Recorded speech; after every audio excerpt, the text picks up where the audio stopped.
You've seen enough stuff break that you're cynical at some point in your career, that you look at all of that code that you're unfamiliar with and you think, man, a million things could go wrong with that. I think it's natural for us to write software and know that it's not going to live forever.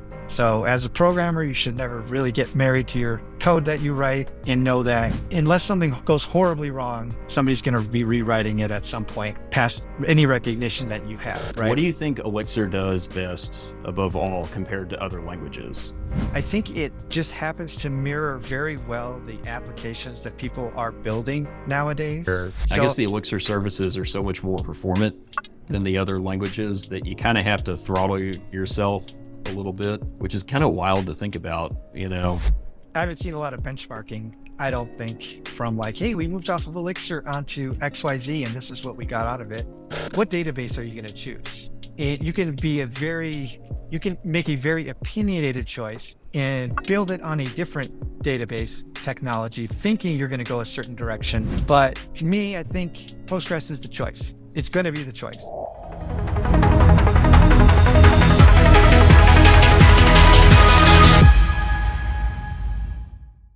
Welcome to the Codedge Podcast. I am Henry Popp, and I'm joined today with Todd Resudek. So for those of you listening in on the show, you've probably heard a talk by Todd at some point in the past. He's spoken many times at the US Elixir conference, and he is also hosting the US Nerves conference in a couple months. So Todd, how are you doing? Good, thanks. Hopefully you saw one of my good talks. I've been speaking the last couple of years. I was down in Uruguay at ElixirConf Uruguay and Codebeam Mexico City. And I will be speaking next at Gig City Elixir in Chattanooga on May 10th. And as you mentioned, NervesConf US will be in Chattanooga this year on May 9th. So we'd love to see you there if you're interested in IoT or hardware, or just need something to do on May 9th. Come join us. Yeah, Nerves is an absolutely wonderful framework. I've actually never been to a NervesConf before. I feel like I need to get tickets this year. Yeah. Let me formally invite you to join us. It's going to be a great time. Nice. I appreciate it. So Todd, tell me a little bit about yourself. Yeah, thanks for having me. So I'm Todd Resudek, and I live in sort of a small town in Colorado, and I'm a principal engineer for a company called Jackpocket, which has been in the news lately. You should Google it. Can't make the announcement here, but I assure you something big has happened, where we build solutions for playing the state lotteries from your phone. And we primarily use Elixir, but also some other technologies to make that all happen. Exciting stuff. So for today, we are talking about Elixir adoption with companies, going over a lot of topics such as hiring, general developer ecosystem and what it means for the business, as well as many market trends that we've identified within Elixir, and to go a little bit deeper into what that means for the future of the language.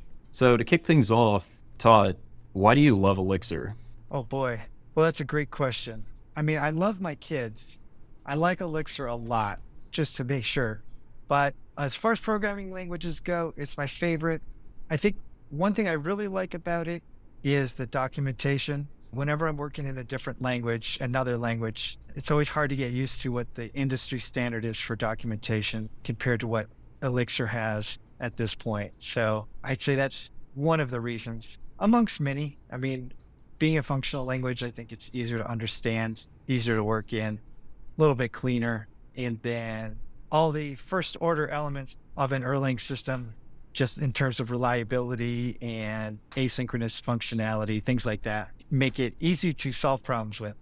It's funny you mentioned documentation first, because when you think about it, like the Elixir doc styling hasn't really changed since the inception of the language, which it's always funny. Like anytime I ever need to look at Java docs, I'm like, ew, you know? Yeah, Ruby docs are like that. And even Erlang docs are a little bit like that too. Yeah, no, absolutely. So, and it has, HexDocs has gotten some updates over the years, but yeah, it started out at such a great place that you probably wouldn't notice all the enhancements that have come to it in the past, I don't know, 3 or 4 years.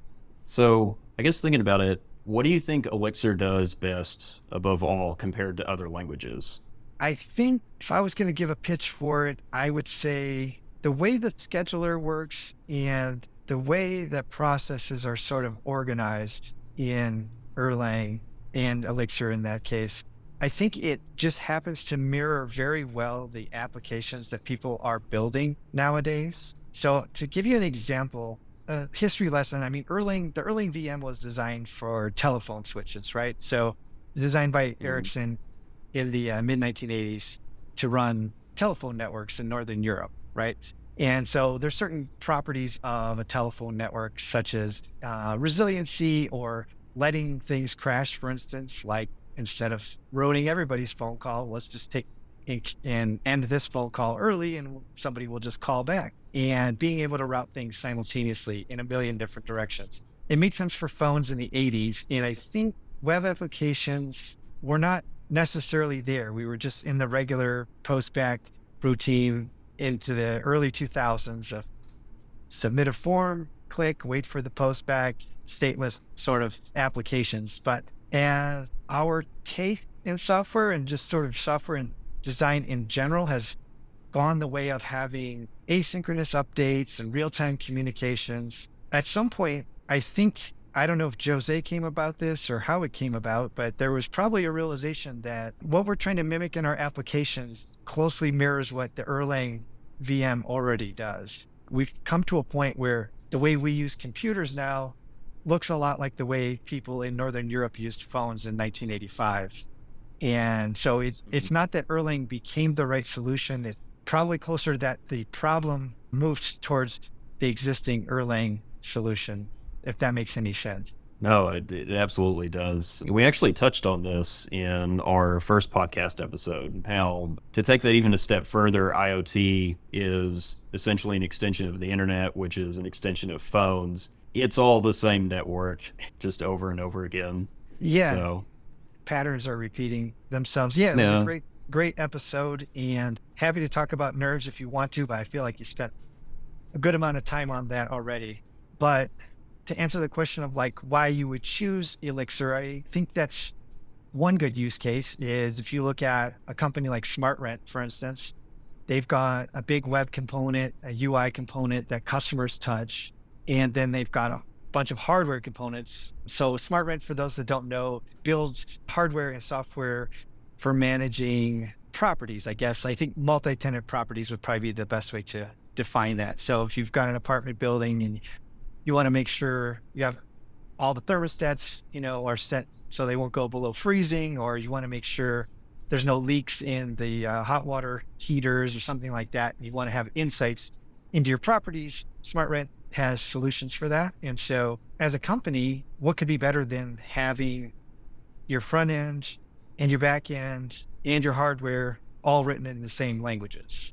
It just seems ideal from a resource perspective to be able to do that. Otherwise, you've got queuing problems where you're passing things off from team to team and potential communication issues of what the APIs look like, or the API, the handshake hasn't been designed yet, and so it's hard for this team to get started, et cetera. Whereas with Elixir and LiveView and Nerves, for instance, somebody like me can write all the web UI components, all the backend components, and all the hardware firmware for a project all by myself, or you could do it in a small team, obviously, as well, without having to switch contexts and switch languages or learn something new or hire a specialist that can work in this framework or that framework. Yeah, no, absolutely. It's like all the benefits of Node, but way faster and way more reliable. Yeah, I haven't worked in Node for a while. But last time I remember, they were just a single threaded sort of model, at least Yeah, on the pretending server. to be multi-threaded. Yeah, so it's still the scheduler, but yeah, doing asynchronous processes, but behind the scenes, not really fanning out, I guess, taking advantage of the hardware. So this is maybe a little bit nerdy, and maybe you talked about this on the last episode if I missed it, but just looking at the scheduler, the Erlang scheduler is taking advantage of like the modern architecture of systems. So, let's say 20 years ago, you would have a server and the server would have a single core, right? That was how servers were built. And now you've got servers with 16 cores, 64 cores, 96 cores, whatever. Even your home laptop probably has at least 6 cores on it, probably more nowadays. And so like to have the Erlang VM pick up on all of those cores and be able to use them all automatically, lends itself well to like the way hardware has gone. So in the past, let's say 20 years, so now hardware has gotten to a point where it has all these cores, and a system like Node or Ruby, for instance, was designed in a way to work in a single core environment. Now the hardware has gotten to a point where the Erlang VM is a especially good fit because it just does that for you. Yeah, there's actually a funny story related to that. It reminds me of, I think I was in high school, the first time I ever tried Erlang. I did like a very simple Fibonacci sequence recursive function, immediately pegged all cores on my laptop. It was pretty fascinating to me because like I'd never worked with a language that could just immediately do that. It might be one thing if it pegs just one core, but it was able to fully utilize all of them all at once. Yeah, just by default, which is good, right? You want it to spread out on your platform and use all the cores that you're paying for. Yeah, absolutely. You pay for the server, you better use the whole server. So I guess to maybe change gears a little bit. So obviously Elixir isn't the most widespread language amongst all the programming languages you could pick. Let's talk a little bit about hiring and the general, I guess, strategies and considerations to keep in mind as you're trying to find developers. Yeah. So a little bit about my background. I got started professionally working in Elixir in 2016, maybe at a company that was moving over from Ruby and moving into Elixir. And the reason just being the speed of it. And so we were doing some upgrades. The product had seen a big growth in usage and just some changes needed to be made in the architecture of it. And so that's how I started to learn. And most of us that were there were existing developers in one language or others who just were enough aware of Elixir to know that it might be a good solution, but we were all sort of learning at the same time. And I mean, Elixir is great for that just because, as we talked about, the documentation is really solid on it. So it can be very easy to grok. But I know we were very excited to hire our first professional production experienced Elixir developer back then. And it took some time, and it's much easier now. And so long story short, if you need to hire 20 developers today, Elixir would probably be a pretty risky thing to do unless you have a really good network already existing. But the good news is with Elixir, I think it is pretty easy to learn. I think most of the people that I've talked to, it's not their first language and not even their second language in most cases. I think amongst other things, in the past, I've organized a conference called Unpack, and we do a survey as part of that. And one of the realizations that came out of that like post-conference survey was that virtually everybody there had at least 5 years of experience in programming. And actually, I think the majority, like over 50%, had more than 10 years experience in programming, in professional programming. And so, Wow.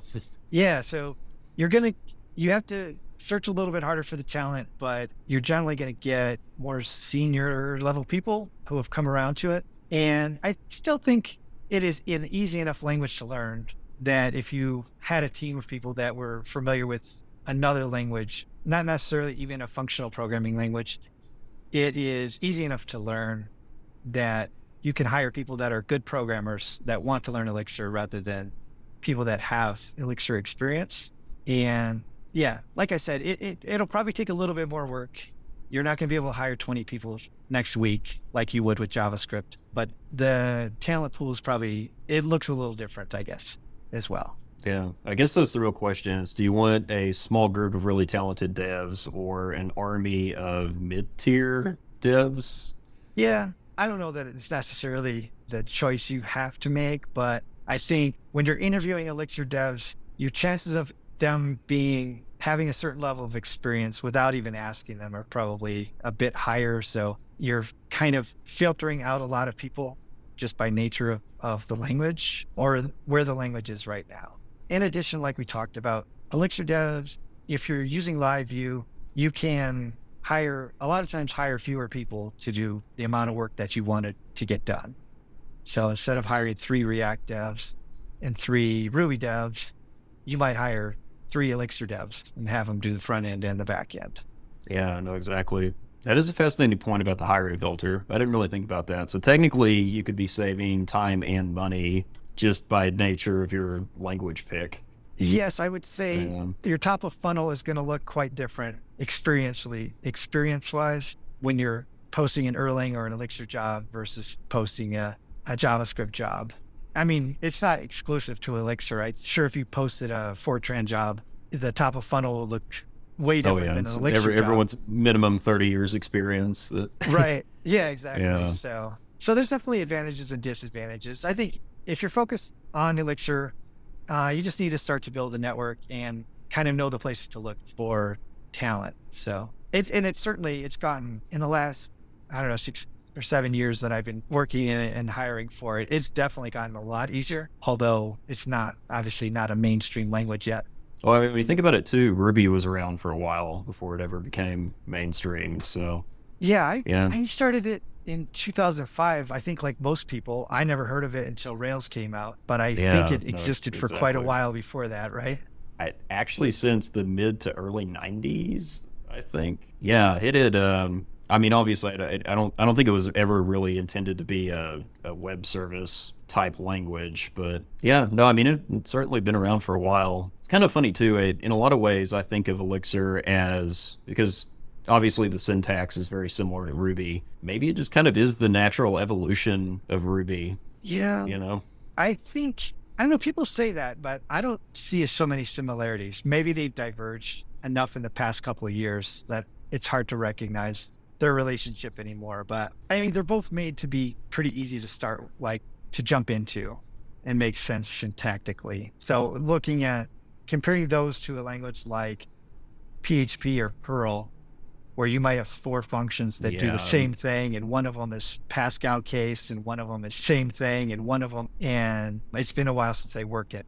That was PHP 5. So if it's gotten better since then, forgive me.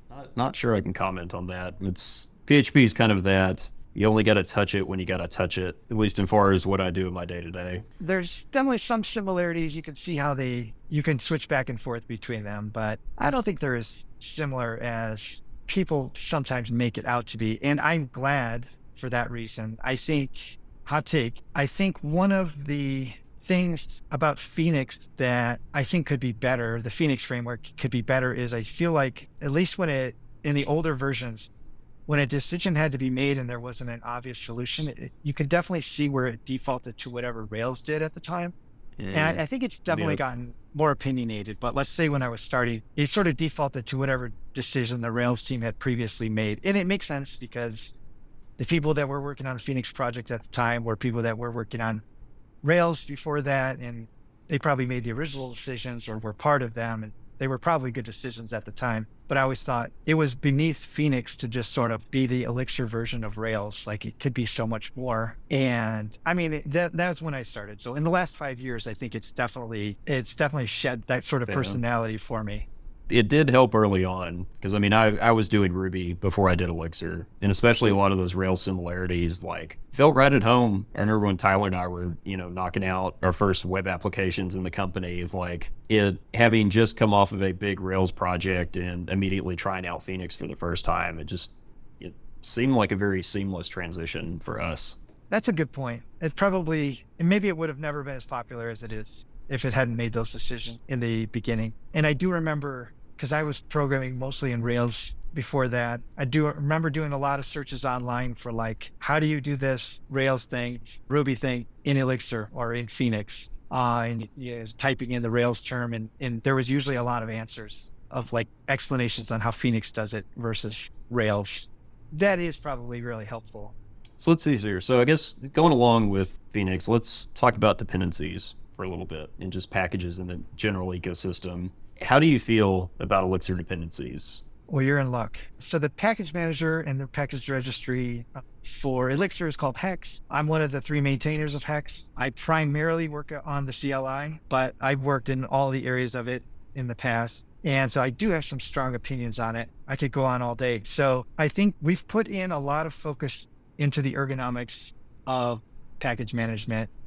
The first thing I think people ask is, hey, in Rails, there's a library that does this, or in React, there's a library that does this. How come there's not one in Hex that does the same thing? And it's very intentional. So when I was first getting started, I wrote an API wrapper for meetup.com. And I was talking to Andrea from the Elixir core team and showed him what it was. And he was just sort of like not very enamored at all.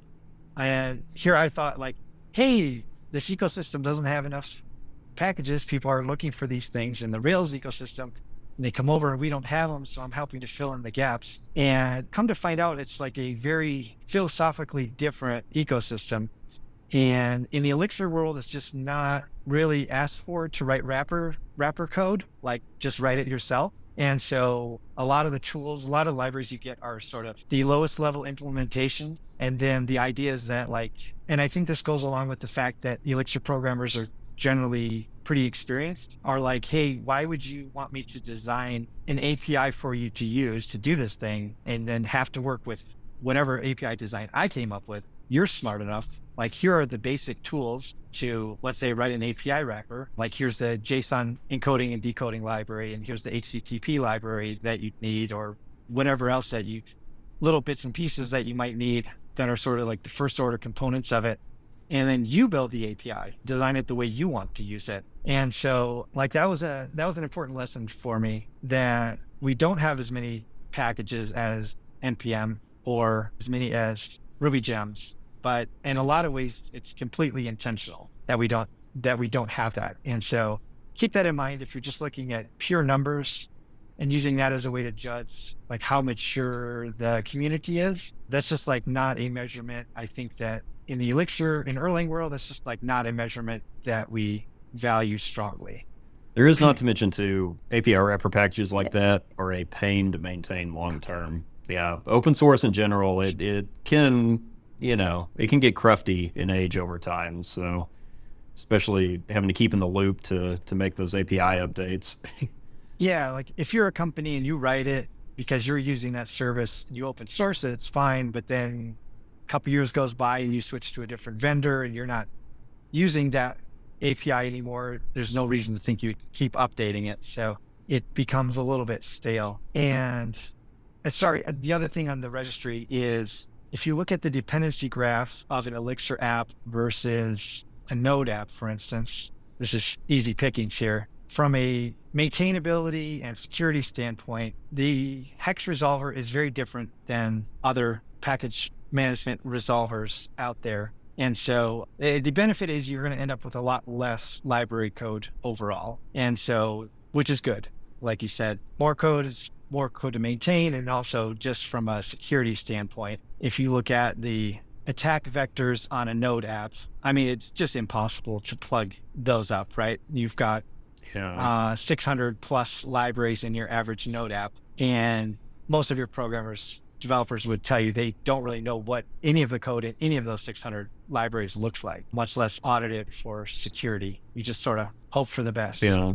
Not to mention it's multiple gig of dependencies in the first place.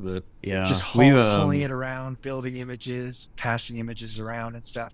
I don't know. Here at Codedge, we've got certain employees that have very, very strong opinions about node dependencies. So yeah, they like them or they don't like them. They do not like them. Oh, yeah, it's definitely burned us in the past. It can get a little sticky in there. That's for sure. Yeah, and that's maybe some level of maturity or some level of like you've seen enough stuff break that you're cynical at some point in your career that you look at all of that code that you're unfamiliar with and you think, man, a million things could go wrong with that. And that's going to end up on my Ops Genie alert some Saturday and I'm going to have to figure it out. And of course, it'll be at like 4 a.m. It doesn't matter what time it is, man. If Ops Genie's barking, that's a bad sign for me. It's like the only time my phone makes a sound is then. So I do want to talk about, though, a little bit. So for the packages that do exist in the Elixir ecosystem, I've always generally found that they tend to be extremely high quality and really leverage a lot of the OTP principles. Do you perhaps want to, shed some insight on that? What is your favorite package? It's hard to pick one favorite, but Oban Pro, I don't know if you guys use Oban for kind of background processing. And I've seen Parker like talk about it and kind of dissect some of the components of it. And it's just a really, really well-built piece of software. Does a lot of cool things and does them very well. But it's probably the library with the code that's maybe the cleverest of code that I know of.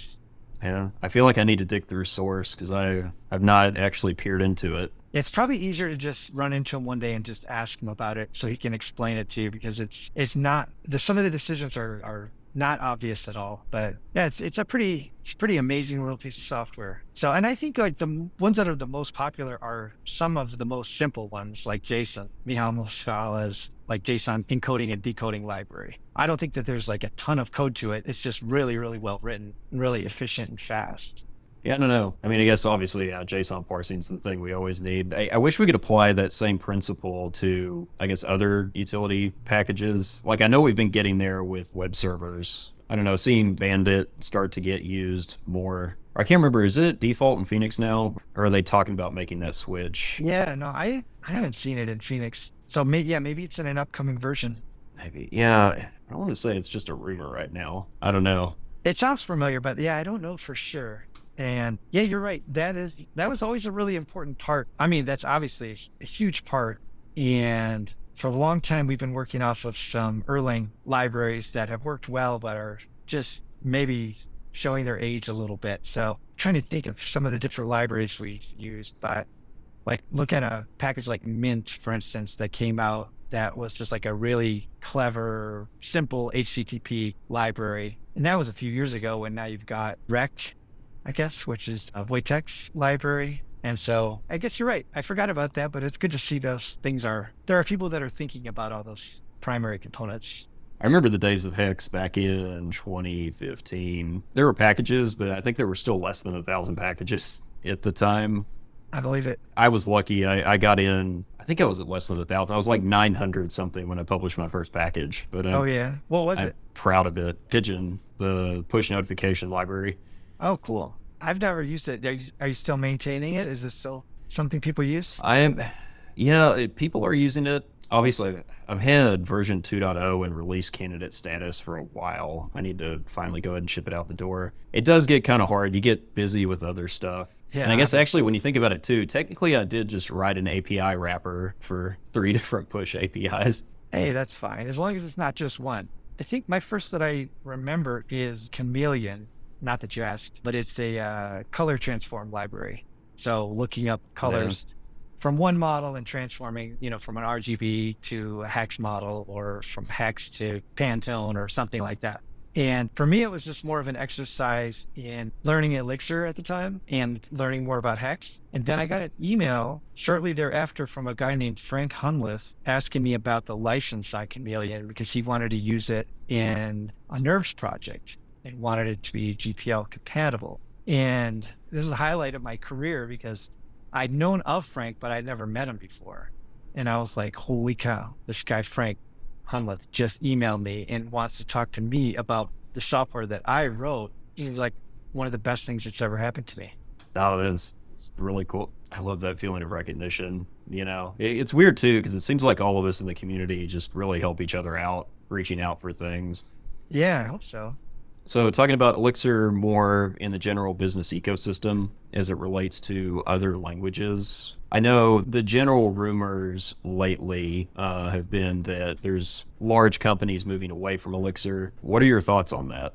I think one of the projects that I worked on for a couple of years moved from Elixir into Node after I left as well. So I know it definitely happens, but I mean, the one recently I think that a lot of people have probably read about is Bleacher Report. It gained a lot of attention because Bleacher Report was like the big name in 2017 for moving off of Rails and into Elixir. So they got a lot of attention for that. And part of it was like this somewhat apocryphal recount of how they went from 50 servers down to 5 servers when they switched from Rails into Elixir. And so I think, and I remember at my first Elixir Conf, which I think was 2017, I remember that them being kind of like the all-stars of Elixir Conf, and everybody wanted to talk to Bleacher Report. And I think it's natural for us to write software and know that it's not going to live forever. So as a programmer, you should never really get married to your code that you write, and know that unless something goes horribly wrong, somebody's going to be rewriting it at some point past any recognition that you have, right? The complaints that we have the most frequently are the touch points that we have with software that hasn't been redone in a long time, right? So if you log into your Chase bank account and you go, man, why is software so terrible?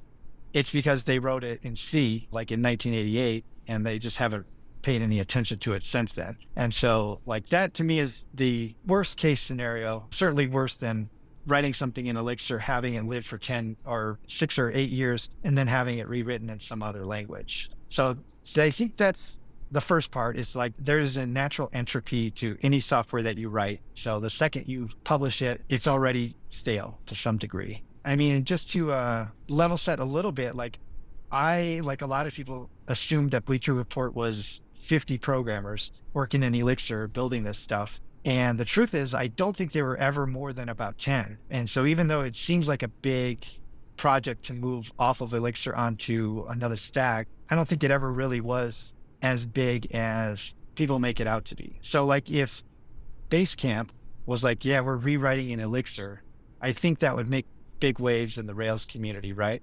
And just because Basecamp is sort of identified with Rails, and I think in the same way Bleacher Report is sort of, or was sort of identified with Elixir. So people are going to naturally make it into a big deal, even if it isn't. So, I mean, from a pragmatic side, I think they are part of a huge conglomerate now. And if they're like, hey, we've got 10 Elixir programmers and 750 Java programmers on staff, there's a logical decision to be made there, right? If that was my company, I would probably ask questions too and be like, well, I've got 30 people on the sidelines right now that can write this in Kotlin, and tell me why we shouldn't do that. So I think it makes sense. And I think no matter what language you choose, there's going to be examples of people that are moving off of Rails into Elixir. And then there's going to be examples of people moving off of Elixir into Go, for instance.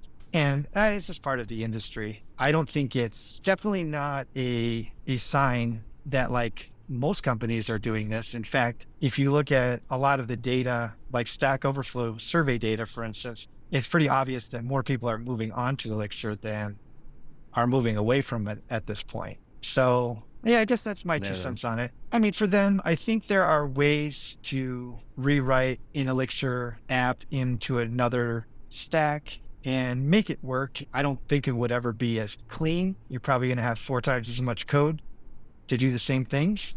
But if you have 40 times as many developers on staff, then it's probably not a big deal to have 4 times as much code. I have always noticed, though, when it comes to general migrations from Elixir into other languages, there is kind of a weird situation where I guess the Elixir services are so much more performant than the other languages that you kind of have to throttle yourself a little bit, which is kind of wild to think about, you know. I haven't seen a lot of benchmarking, I don't think, from like, hey, we moved off of Elixir onto XYZ and this is what we got out of it. I think maybe Discord published something a few years ago about moving their message bus from Elixir into Rust. But apart from that, I can't really remember seeing anybody actually benchmarking the differences. And I mean, to be fair, there are probably other modern languages that do things very well. I think Golang, the concurrency model of Golang is not all that different from that of Erlang. The ergonomics of the language are very, very different. I think it fits a certain personality type, I guess, without getting into too much on that. I guess there were some languages that I would be like, oh, that's a pretty cool migration away from Elixir. And then there's others where I'd be a little bit more skeptical of the reasons. So if you're moving on to Rust, you know, for some just getting close to the metal, I could see that. If you're moving to Ruby, I would be probably more hesitant and kind of wonder what the motives were behind it. I'm trying to remember some diagram I was looking at recently. It's basically the idea that if you plot a line of developer velocity on one end and then performance of an application at the other end, you can sort of like place all the programming languages on it. So on the developer velocity side, at the far end, you'd have like JavaScript, TypeScript, all that. Then the other end of the spectrum, you've got Rust and C++, all the truly fastest languages. It seems like in general, I guess for most companies, so it's a lot of times you'll start off with the developer velocity, but you'll slowly move towards performance. So if you think of, I guess, the niches that Go and Elixir fill, they actually kind of sit right in the middle because they have high developer velocity, but also really good performance. So Yeah, I think that's a good way to put it. That makes a lot of sense. So I think adding on to what you were saying, that writing it in Rust, okay, it's probably going to be some measurable amount faster, but the ergonomics are not as good. So going to be harder to work in every day, probably. Yeah, no, absolutely. And there is, funny enough too, lately I'd heard that, all the government proposals that go out for software systems, there's a big thing right now. They're like, guys, let's stop using C++. Like we need something with a little more developer velocity to it. Oh, okay. Yeah, I've seen the story that came out about them recommending memory safe languages and giving sort of a list of approved, maybe DoD approved languages that fit that bill, but I haven't seen much else. Yeah, no, I mean, that is exactly that's where we're at right now, which I mean, I guess it makes sense thinking about that most government stuff would be done in C++, but, or at least up until now. Yeah, I suppose. It makes sense in the sense that the government doesn't seem like the most innovative organization in the whole world. So I don't know pragmatically that what their problems they're solving are best solved in C++, but I've never been a government contractor, so I'm not sure. I mean, yeah, if only they would adopt Elixir more, that would be really cool to see, Yeah, get some of those no-bid contracts. Yeah. Be all set. Trying to imagine government backends written in Node, though. That would be kind of insane if they went. Well, actually, I guess there probably are firms doing it, depending on the use case. But yeah, and we're no longer in a world of monoliths either. So I think, like, for the work that I do on a daily basis, we have some very specific needs that it makes sense to use a different language for, create a service around for these very particular use cases, but it's isolated. So we're no longer in a sense in making the decision that all the code has to be written the same. It's all going to be deployed at the same time. So let's know that we're going to make compromises, but let's make the smart compromises. In this case, it's like, well, we've got a machine learning service, and well, that's fine. We can deploy that in Python if we want to and write that in Python, and it makes total sense. And we'll just build an API to it, and we can build other things in Elixir, or, we have some cloud functions that are written in Go, which to me makes a lot of sense. There are definitely some use cases where I would say Elixir is an okay choice, but there's probably better language choices than that. So for instance, in serverless cloud functions, Go is a great solution for that, or building CLIs. I think if you've ever built a CLI before, that you can do it in Elixir and it's fine. It's just building it is fine, running it is fine, distributing it and having other people run it is where you run into problems. And so I think, Golang, for instance, I think, in my opinion, owns that bit of the market, but that doesn't mean your whole company should switch to Golang because you distribute a CLI. That means the CLI team should work in Golang. No, absolutely. It is funny too, because Rust is encroaching on that space. I've written a couple CLIs in Rust and it was absolutely delightful. Really? Yeah. Man, I've written them in Go and I've tried to rewrite them in Rust. I couldn't enjoy it, but maybe I need some more practice. Fascinating. Yeah. Maybe you'll have to show me sometime.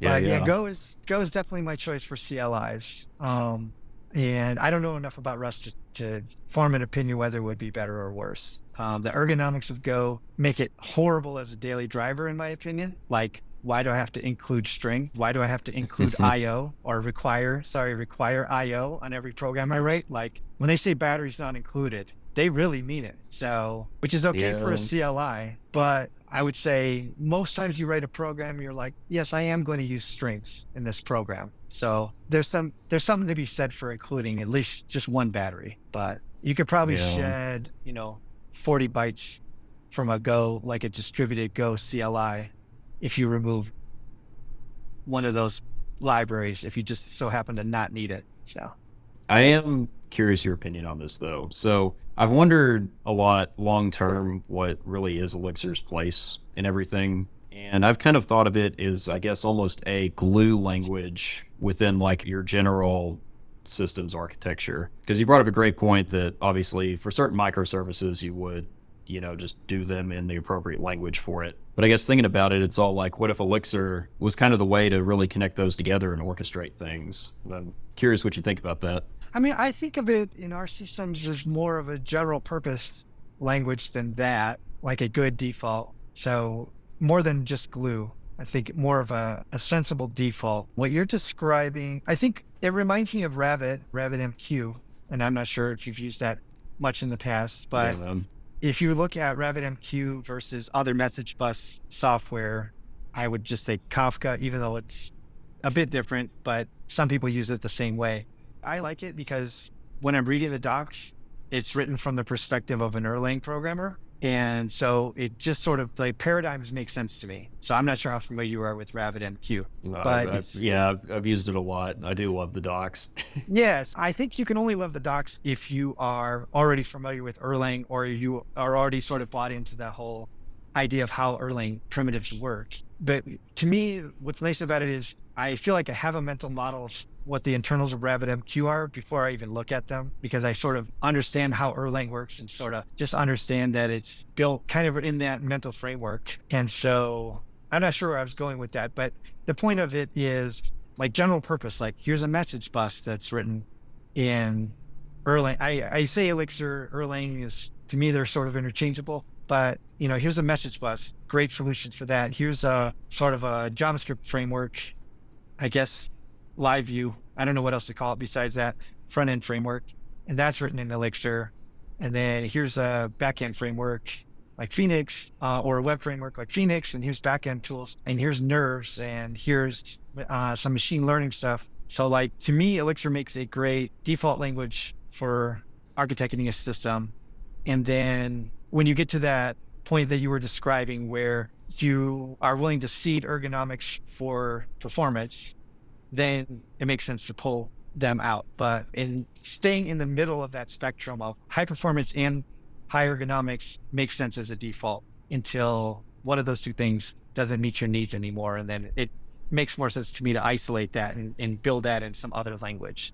I guess in the same way that I look at Postgres, like what you know about your application today isn't going to bear any resemblance to what it is in 5 years from now.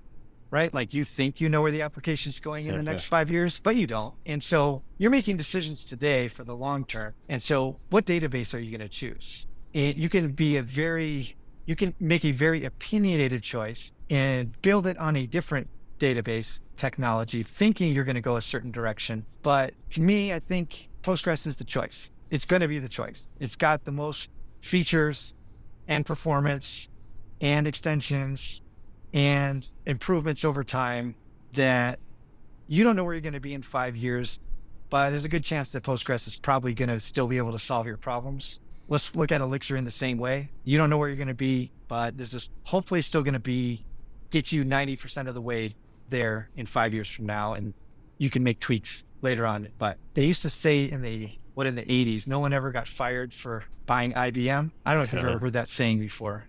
Maybe it was in the 70s. Yeah. So no one ever got fired for buying IBM. And I think it's like the same thing. No one ever got fired for choosing Postgres. And hopefully people can say the same thing about Elixir. No, it's funny you make that analogy, because I have always seen Postgres as kind of a halfway between, let's say, like really relational graph DBs and then like NoSQL stuff, which is funny because Postgres can do both technically with the right extensions. So yeah, I mean, if you look at a database like Timescale DB is a wrapper around Postgres. So if you wanted like a event-driven or like a time-based database, like even Timescale DB has chosen Postgres. And you're right, like what they did in, what version was that? 8.6 maybe, when they added JSON blobs. This was quite a while ago. Yeah, 8 sounds right, yeah. Yeah, so it's just like all of a sudden, oh yeah, remember all that denormalized data that you thought you needed Mongo for? Well, it turns out you really don't. Postgres supports that, and now Postgres indexes it, or can index it as well. And there's some pretty cool operators in Postgres if you dig deep to be able to query into those blobs without having to pull them into memory and query them in your application code. Yeah, big fan of Postgres. So if Postgres doesn't have it, love to hear it. Postgres doesn't have it yet, is the way to think about it. Well, I think that about wraps it up today. Lovely time having you on the show. Todd, when is NervesConf? Okay, NervesConf, May 9th, 2024, Chattanooga, Tennessee. We're in the same building as Gig City Elixir. And thanks to Maggie and Bruce Tate for letting me sort of tag on to their conference, Gig City Elixir. So come to Chattanooga, make it a 3-day event, come to NervesConf, and then come to the 2 days of Gig City after that. Yeah, who knows? Might see some of the Codedge guys there. Yeah, hopefully. Cool. Well, pleasure having you on today. It's been a good time talking about Elixir dependencies, general hiring, a lot of stuff. As always, at the Codedge Podcast, we try to, really explore what it means for Elixir in terms of business. So if you're a CTO, perhaps looking to get into the language, certainly give us a like, comment, subscribe. Definitely get plugged in because there will be a lot more content to come. So thank you so much, Todd. Thank you.